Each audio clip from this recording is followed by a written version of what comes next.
Bonjour à toutes et à tous, que Dieu vous bénisse.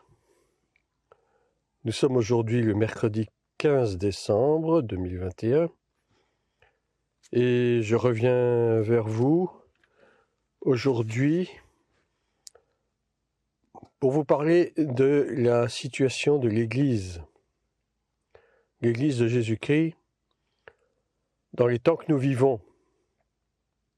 Nous sommes dans le 12e mois de notre calendrier romain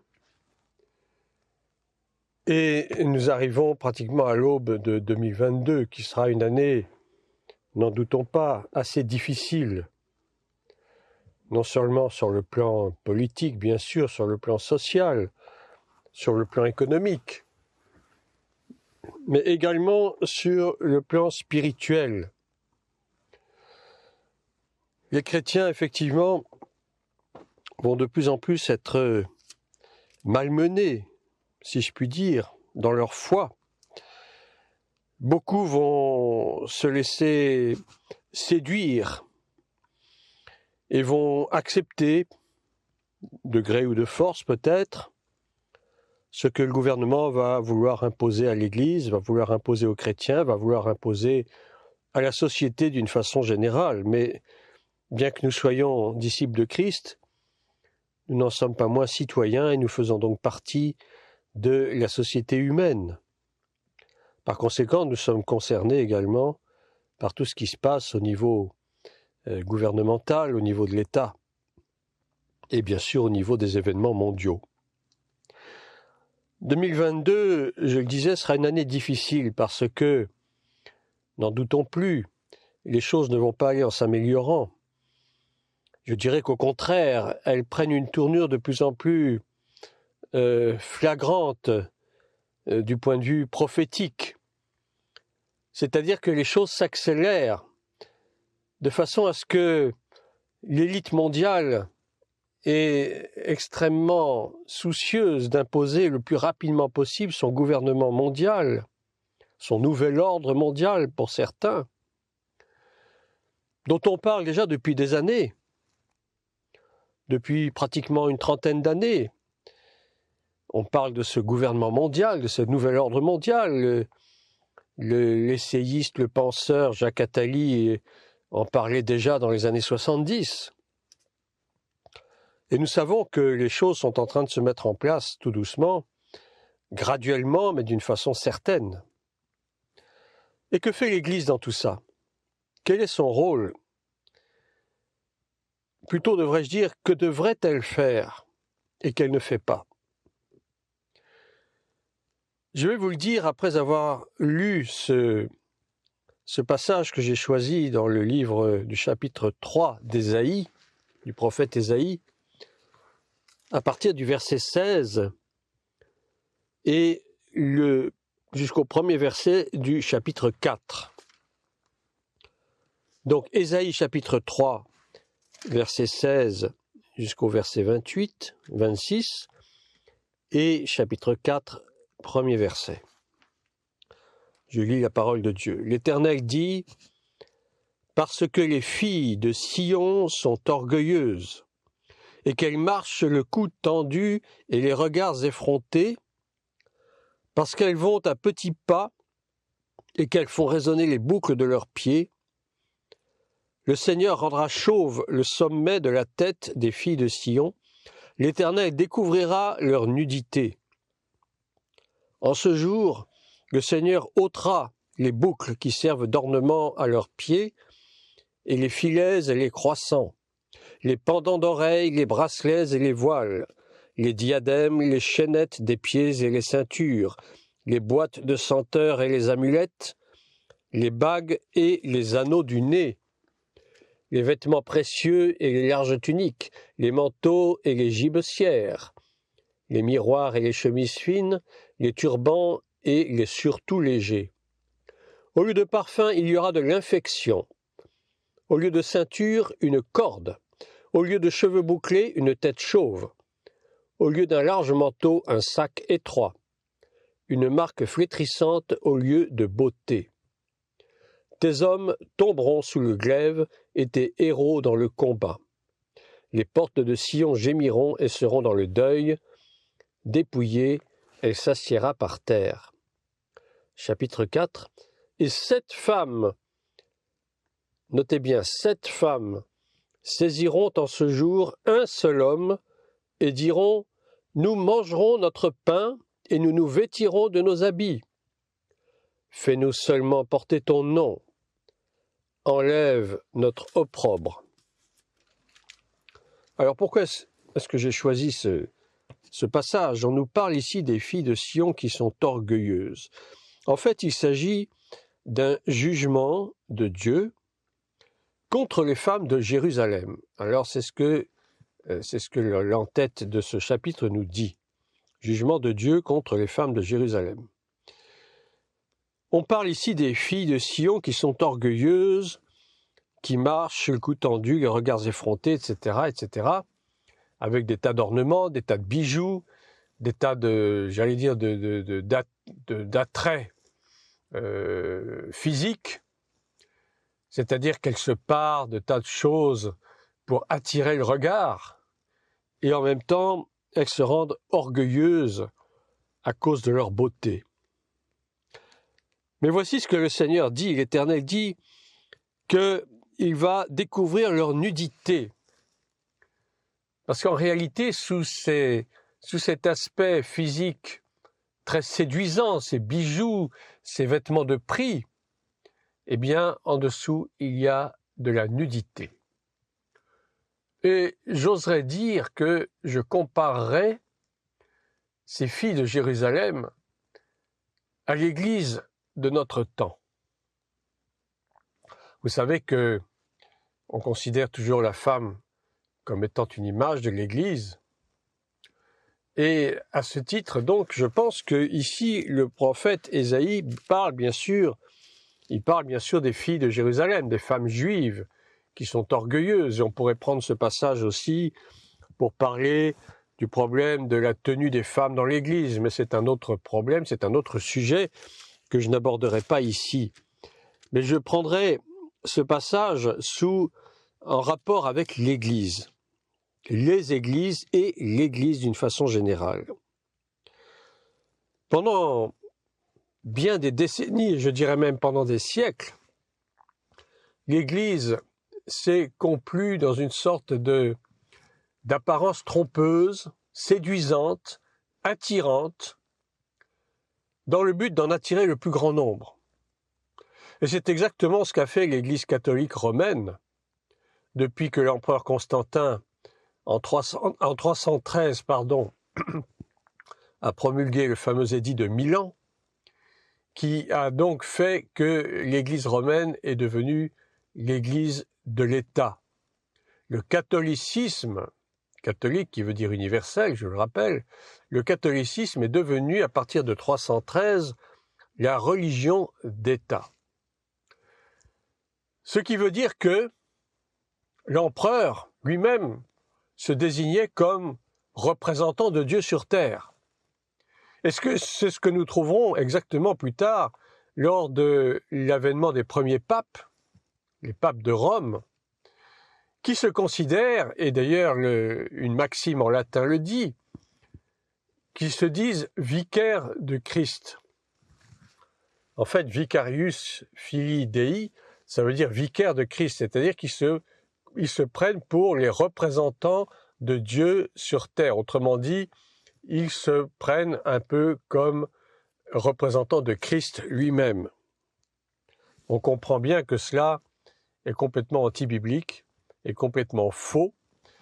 Il n'y a qu'un seul Dieu, le grand Dieu Yahweh, Hachem, Elohim, Adonai, et il n'a pas besoin d'aucun représentant sur la terre. Et nous, en tant que disciples de Christ, en tant que filles et fils de Dieu, en tant que disciples de Christ, nous ne représentons pas Dieu, nous ne sommes pas chargés de représenter Dieu. Dieu n'a pas besoin d'être représenté. Mais simplement, nous sommes les disciples de celui qui est venu sur terre en tant qu'homme, qui a souffert, est mort sur la croix et ressuscité. Mais nous ne sommes pas ses représentants, nous sommes ses disciples. Et tout ce qu'il demande à l'Église l'église des disciples, je parle bien de l'église des disciples, c'est-à-dire l'église telle qu'on la trouve dans les premiers chapitres d'Actes des Apôtres. Excusez-moi. L'église des premiers disciples qui était appelée à évangéliser, à répandre la bonne nouvelle du salut dans toutes les contrées, en commençant par Jérusalem, la Judée, toutes les contrées, la Samarie, etc. Et c'est exactement le rôle qui est dévolu encore à l'église d'aujourd'hui. Mais malheureusement, force est de constater que l'église d'aujourd'hui, l'église du XXIe siècle, ne joue plus du tout ce rôle. Qu'elle se comporte comme exactement les filles de Sion, avec orgueil, qu'elles marchent le cou tendu, elles sont fières d'elles-mêmes, elles sont fières de ce qu'elles font, elles sont fières de leur programme, elles sont fières de prêcher un faux évangile, qui est l'évangile de la prospérité, qui est l'évangile du bien-être, qui est l'évangile de l'estime de soi, qui est l'évangile de l'accomplissement de sa destinée. Tout cela, ce sont de faux évangiles, des évangiles qui séduisent, des évangiles qui ne servent qu'à attirer le plus grand nombre. Alors ce n'est pas le but de l'Église, ce n'est pas d'attirer du monde en son sein, mais de faire des disciples. C'est quand même là toute la différence. Et donc, le Seigneur, dans sa colère, parce qu'il faut quand même souligner que Dieu est actuellement en colère contre l'Église, et le jugement est déjà commencé sur la maison de Dieu. Et donc le Seigneur, dans sa colère, dit qu'il rendra chauve le sommet de la tête des filles de Sion, qu'il découvrira leur nudité, qu'il ôtera les boucles qui servent d'ornement à leurs pieds, les filets, les croissants, etc., etc. Il va arracher tous ces ornements, il va les déshabiller, leur arracher tous leurs vêtements précieux, et il va leur donner, au lieu de parfum, de l'infection. Et l'Église d'aujourd'hui, elle sent la pourriture, elle sent l'infection. Tous les programmes que l'on trouve dans la plupart des églises aujourd'hui, je ne généralise pas bien sûr, et je ne jette l'anathème contre personne, mais la plupart des programmes de nos églises sont des programmes qui sentent la pourriture et qui sentent l'infection. C'est-à-dire que l'Église est sur elle-même, elle se tourne sur elle-même, elle contemple son propre nombril, elle se satisfait de ce qu'elle fait sans se préoccuper le moins du monde de ce qui se passe à l'extérieur, sans plus se préoccuper des pauvres, des démunis, des orphelins, des veuves, comme cela est prescrit dans l'Évangile, et même dans la loi de Moïse, dans la Torah, on parle de s'occuper que Dieu est le Père des veuves et des orphelins. Ce qui sera repris plus tard par l'apôtre Jacques dans sa lettre, où il dit bien que la religion pure et sans tache consiste à visiter les pauvres et les orphelins, à les consoler dans leurs afflictions et à se préserver des souillures du monde. Alors aujourd'hui, l'Église ne joue pas son rôle. Et au lieu de parfum, il y a de l'infection dans l'Église. Au lieu de ceinture, il y a une corde. Vous savez, la ceinture, c'est ce qui représente la vérité. La vérité pour ceinture, n'est-ce pas, le casque du salut, l'épée de l'esprit, vous connaissez toute cette image du combattant de la foi. Eh bien, la ceinture représente la vérité. Et au lieu de ceinture, eh bien, le Seigneur lui donne une corde. C'est-à-dire que l'Église ne prêche plus la vérité. L'Église ne porte plus la ceinture à ses reins, mais elle porte désormais une corde, c'est-à-dire quelque chose qui sert à pendre. La corde, c'est un instrument qui sert à la mort. Quand on pend des condamnés à mort dans certains pays où la pendaison est encore de mise, eh bien on utilise des cordes. La corde, c'est un symbole de misère, de pauvreté. Quand on porte une corde à sa ceinture, au lieu de porter une véritable ceinture en cuir, c'est un signe de misère, c'est un signe d'insuffisance, c'est un signe de pauvreté. Au lieu de cheveux bouclés, une tête chauve. Il est malséant pour une femme de ne pas avoir de cheveux sur la tête. Bon, sauf bien sûr en cas de maladie, de traitement particulier, évidemment. Mais sinon, il n'est pas du tout normal pour une femme d'avoir le crâne rasé. Et ça, Paul le dit clairement. Il n'est pas bien pour une femme d'avoir le crâne rasé. Parce que le voile de la femme, c'est sa chevelure. Au lieu d'un large manteau, un sac étroit. Le manteau représente l'onction. Le manteau représente l'onction du Saint-Esprit qui est donnée à ses serviteurs et qui est donnée par là même à l'Église. Mais si le Seigneur lui ôte le manteau qu'elle porte, ça veut dire qu'il n'y a plus d'onction dans l'Église. Il lui ôte le manteau, il va lui donner un sac étroit. Or, nous savons que le sac est un symbole de misère aussi. Lorsque l'on prenait le sac et la cendre autrefois, c'était un signe de repentance, un signe d'humiliation. Mais si le Seigneur impose un sac à l'Église, c'est parce que le Seigneur est en train d'humilier l'Église. Si l'Église ne s'humilie pas elle-même, si les chrétiens ne s'humilient pas eux-mêmes, alors c'est Dieu lui-même qui va les humilier. Ce qui n'est pas du tout la même chose. Entre le fait de s'humilier soi-même, c'est-à-dire de se repentir, de se répandre devant le Seigneur avec larmes et supplications pour lui demander pardon de nos péchés, au lieu de cela, le Seigneur lui-même va nous humilier sous sa puissante main. Et ça, c'est pas bon du tout. Ça prouve qu'il y a quelque chose qui ne marche pas dans l'Église. L'Église ne s'humilie plus, l'Église ne parle plus de péché, l'Église ne parle plus de repentance. Et donc, le Seigneur a commencé à humilier l'Église. Et c'est pour cela qu'actuellement, nous voyons beaucoup de ministères fermés, beaucoup de pasteurs et de serviteurs de Dieu qui démissionnent, découragés, beaucoup aussi décèdent prématurément, et pas seulement qu'en Afrique, mais un peu partout. On apprend les décès de tels serviteurs de Dieu qui étaient très en vue, très en vogue. On ne sait pas ce qui s'est passé, à la fleur de l'âge, voici qu'ils meurent brusquement. Je pense que tout cela fait partie de l'humiliation de l'Église. Dieu est en train d'humilier l'Église parce qu'elle refuse de s'humilier elle-même. Une marque flétrissante au lieu de beauté. L'Église est flétrie. L'Église est souillée par le péché. L'Église est souillée par l'orgueil et par l'arrogance, par l'égoïsme, par la méchanceté, par la médisance. Et l'Église se complaît dans son péché. Et donc Dieu impose une marque flétrissante à l'Église, c'est-à-dire qu'au lieu qu'elle soit sans tache, ni ride, ni rien de semblable, comme elle devrait être, telle que devrait être l'épouse face à son époux, eh bien l'Église est tachée, elle est ridée, elle est flétrie. Je pense que c'est un cri d'alarme que, à travers ce passage du prophète Ésaïe, je voudrais lancer à mes frères, à mes sœurs, bien sûr, à tous ceux qui écoutent cette vidéo, cet audio plutôt, mais c'est aussi un cri d'alarme lancé à l'Église d'une façon générale. Et si je relis le début du chapitre 4, on parle de 7 femmes saisiront en ce jour un seul homme et diront « nous mangerons notre pain ». Ces 7 femmes me font penser curieusement aux 7 églises de l'Apocalypse dont parle l'apôtre Jean.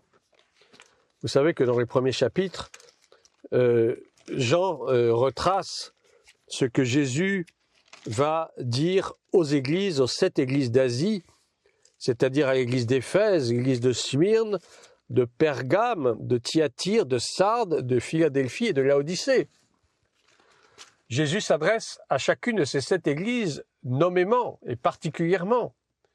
Et il s'adresse justement, encore plus particulièrement, aux chandeliers de chacune de ces églises, c'est-à-dire aux pasteurs, aux dirigeants de chacune de ces assemblées. Et il pointe du doigt exactement ce qui ne va pas dans chacune de ces assemblées. Et dans pratiquement toutes ces assemblées, il y a quelque chose qui ne va pas. Il y a quelque chose qui ne va pas. Si je prends quelques exemples, dans l'église d'Éphèse, par exemple, vous avez « Mais ce que j'ai contre toi », chapitre 2, verset 4, Apocalypse, « Mais ce que j'ai contre toi, c'est que tu as abandonné ton premier amour. Souviens-toi donc d'où tu es tombé, repens-toi et pratique tes premières œuvres. » Ensuite, à l'église de Smyrne, il lui reproche moins de choses. Il lui demande simplement de ne pas craindre ce qu'elle va souffrir, parce que le diable jettera quelques-uns de vous en prison, etc. L'église de Pergame. Alors l'église de Pergame, elle, j'ai quelque chose contre toi, verset 14, mais j'ai quelque chose contre toi, c'est que tu as là des gens attachés à la doctrine de Balaam, qui enseignait à Balak à mettre une pierre d'achoppement devant les fils d'Israël pour qu'ils mangeassent des viandes sacrifiées aux idoles et qu'ils se livrassent à l'impudicité. Voilà. Là, Jésus reproche à cette église, donc à l'église de Pergame, d'être idolâtre et de s'attacher aux faux prophètes. Ensuite, l'église de Thyatire, toujours au chapitre 2, verset 20. « Mais ce que j'ai contre toi, c'est que tu laisses la femme Jézabel, qui se dit prophétesse, enseigner et séduire mes serviteurs pour qu'ils se livrent à l'impudicité et qu'ils mangent des viandes sacrifiées aux idoles. » C'est à peu près la même chose que ce qui est reproché à l'église de Pergame. Les faux prophètes, la fausse prophétesse Jézabel, alors attention, ce n'est pas la même Jézabel que la femme du roi Akab, c'est une autre Jézabel. Ça symbolise l'esprit religieux, hein, l'esprit de la fausse prophétie qui sème d'ailleurs son ivraie dans pratiquement toutes les assemblées aujourd'hui. Donc, une fois en plus, la séduction et l'idolâtrie. C'est ce que Jésus reproche pratiquement à toutes ces églises. En fait, il y en a peu qui trouvent grâce à ses yeux, à part l'église de Philadelphie, bien sûr. Et l'église de Philadelphie reçoit bien sûr l'approbation du Seigneur parce que, bien qu'elle soit faible, qu'elle n'ait point de puissance, elle est cependant celle qui a gardé la parole. Il le dit d'ailleurs au chapitre 3, verset 8, « Je connais tes œuvres. Voici, parce que tu as peu de puissance et que tu as gardé ma parole, et que tu n'as pas renié mon nom, ce que n'ont pas fait les autres églises. J'ai mis devant toi une porte ouverte que personne ne peut fermer, etc. » Et puis enfin, l'église de Laodicée, qui est presque celle qui reçoit le plus de reproches de la part du Seigneur, qui lui dit « Je connais tes œuvres, je sais que tu n'es ni froid ni bouillant, puisses-tu être froid ou bouillant? Ainsi, parce que tu es tiède et que tu n'es ni froid ni bouillant, je te vomirai de ma bouche. » Je pense sincèrement que l'Église du XXIe siècle ressemble en beaucoup de points à cette Église de Laodicée, qui est une Église qui n'est ni chaude, ni froide, ni bouillante, mais qui est tiède, qui enseigne de la tiédeur, qui enseigne des choses qui donnent des fruits pourris, non pas des fruits de justice, mais des fruits d'injustice. Et c'est exactement ce dont il est question dans ce même chapitre 3 d'Ésaïe qui parle de pourriture, qui parle d'infection. Cette infection, cette gangrène qui est en train de tuer l'Église de Jésus aujourd'hui. Et donc ces 7 femmes représentent à mon sens, bien sûr, chacun peut faire son interprétation, mais je pense que nous sommes très proches de l'image des 7 églises. 7 femmes, 7 églises, en ce jour saisiront un seul homme, ce seul homme qui ne peut être que Christ, bien sûr, qui est donc l'époux des 7 femmes, l'époux des 7 églises, mais qui est l'époux de la seule et indivisible, l'Église de Dieu, l'Église de Jésus-Christ, l'Ecclésia, c'est-à-dire celle qui s'est mise à part, celle qui se sanctifie chaque jour pour plaire à son époux. Alors, je voudrais terminer un petit peu cette exhortation en posant la question, que faut-il faire ? Je pense qu'il y a beaucoup à faire. Il y a beaucoup à faire, la moisson est grande, il y a peu d'ouvriers. Je pense qu'en 2022, le Seigneur va susciter une nouvelle génération d'ouvriers. Une nouvelle génération d'ouvriers qui ne sont pas corrompus, qui ne cherchent pas le compromis, qui ne marchent pas dans 2 voies différentes, qui ne clochent pas d'un pied sur l'autre. Le Seigneur va susciter une génération de nouveaux ouvriers. Ce seront les ouvriers de la 23e heure, mais qui recevront la même rétribution que ceux qui sont arrivés dès la première heure. Parce que le Seigneur ne fait exception de personne, et la rétribution est la même pour les premiers comme pour ceux qui arrivent au dernier moment. Et nous sommes à la 23e heure. Et dans cette 23e heure, le Seigneur va susciter une nouvelle génération d'ouvriers pour 2022. Alors bien sûr, ceux qui sont de l'ancienne génération, si je peux dire, ceux qui restent fidèles, bien sûr, continueront à travailler pour le Seigneur, bien entendu.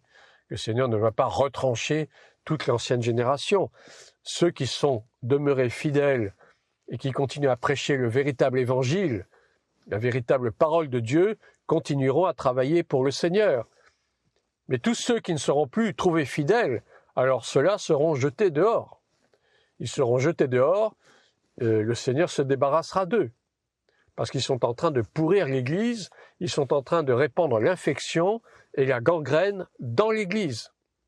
Alors, face que nous ne soyons pas, faisons en sorte de ne pas être de cette génération-là. Soyons des ouvriers de la dernière heure qui soient éloignés de la corruption, qui s'éloignent du péché, qui s'éloignent de la pourriture, qui enseignent la véritable parole de Dieu sans compromis, sans aucunement se satisfaire eux-mêmes, satisfaire leur propre chair, sans non plus vouloir faire du prosélytisme, il ne s'agit pas de ça, il s'agit de faire des disciples, ce qui est différent que de faire du prosélytisme. Il y a des religions qui font du prosélytisme, qui attirent des adeptes, alors que nous ne sommes pas là pour faire des adeptes, nous sommes là pour faire des disciples. Mais il est vrai que le mot disciple, dans la traduction ancienne tirée de l'hébreu, c'est adepte. Mais actuellement, ce mot-là est plutôt utilisé dans un sens, dans une connotation péjorative par rapport à tout ce qui est sectaire. Nous voulons faire des disciples de Jésus-Christ.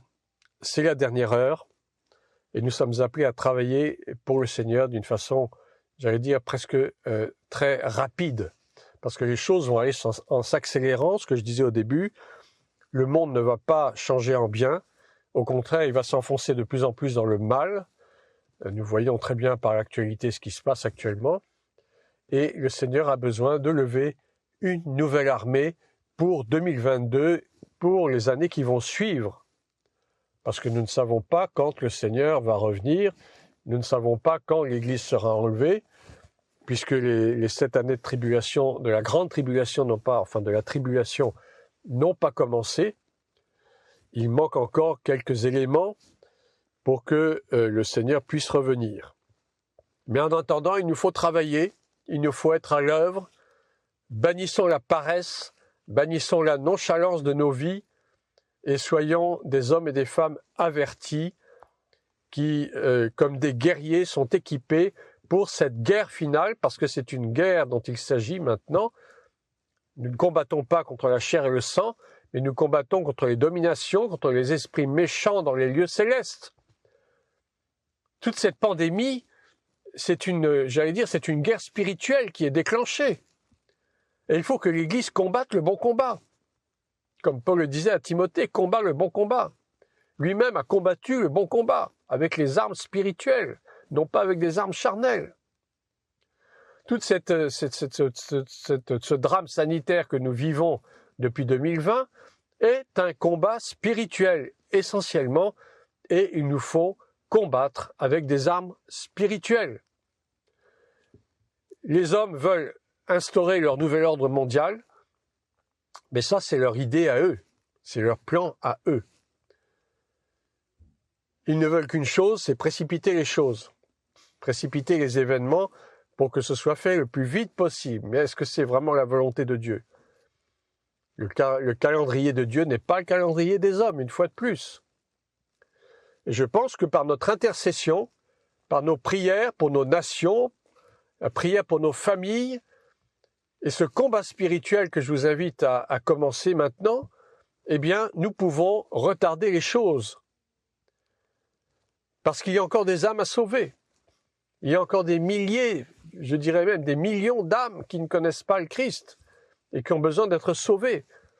Et dans cette dernière heure, il faut que nous profitions de ce laps de temps. Et pour cela, il nous faut combattre pour que nous ayons encore le temps de travailler tant qu'il fait jour. Parce que lorsque la nuit arrivera, on ne pourra plus travailler. Alors, prions, restons en communion pour que le jour perdure encore un peu et nous laisse le temps encore d'évangéliser et de proclamer la bonne nouvelle du salut. Sur ces paroles, je vais vous laisser. Je vous souhaite une très bonne journée, que Dieu vous bénisse et à une prochaine fois.